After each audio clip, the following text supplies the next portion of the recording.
Hi friends, Telangana రాష్ట్ర రైతులందరికీ ఆదిరిపోయే శుభవార్త. రైతు భరోసా డబ్బులు, రుణమాఫీ డబ్బులు, పీఎం కిసాన్ సమానిధి 19వ విడత డబ్బులు ఎప్పుడు పడుతున్నాయి, ఏ నెలలో పడుతున్నాయి తెలుసుకున్న ముందు లైక్ చేయండి, షేర్ చేయండి, సబ్స్క్రైబ్ చేయండి. పక్కన బెల్ ఐకాన్ ఆల్సిబుల్ బటన్ గంట సింబల్ నొక్కితే నేను వేసే లేటెస్ట్ అప్డేట్స్ వీడియోస్ నోటిఫికేషన్స్ మీకు వెంటనే అయితే వస్తాయి. లేట్ చేయకుండా అయితే వీడియోలకు అయితే వెళ్ళిపోదాం. రైతు భరోసా డబ్బులు ఎకరానికి 7,500 చొప్పున సంవత్సరానికి 15,000 రూపాయలు అయితే వేస్తున్నారు. యాసంగి సీజన్ డబ్బులు అయితే ప్రస్తుతం అయితే 2 నుంచి 3 ఎకరాల వరకు అయితే వేస్తున్నారు. అలాగే వ్యవసాయ కూలీలకు కూడా డబ్బులు అయితే వేస్తున్నారు. 12,000 రూపాయలు తొలి విడత 6,000 రూపాయలు అయితే వేస్తున్నారు. అలాగే మాఫీ అనేది ఎన్నికల మేనిఫెస్టోలో చెప్పిన విధంగా 2 లక్షల వరకు అయితే మాఫీ చేస్తామనేసి కూడా ఎన్నికల వ్యవసాయ శాఖ మంత్రి తుమ్మల నాగేశ్వరరావు గారు కూడా చెప్పడం జరిగింది. సీఎం గారు కూడా చెప్పడం జరిగింది.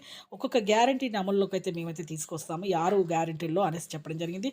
అలాగే ఇక రుణమాఫీ అయితే మాఫీ అయిన తర్వాత వెంటనే మీరైతే మాఫీ రిన్యువల్ అయితే చేసుకోవాలి. పీఎం కిసాన్ సమానిధి డబ్బులు కూడా 19 విడత డబ్బులు కూడా మీకైతే 2,000 రూపాయలు అయితే వేస్తున్నారు. ప్రస్తుతం అయితే ఈ కేవైసీ తప్పనిసరిగా అయితే చేసుకోవాలి అనేసి చెప్పడం జరిగింది ప్రధానమంత్రి మోదీ గారు.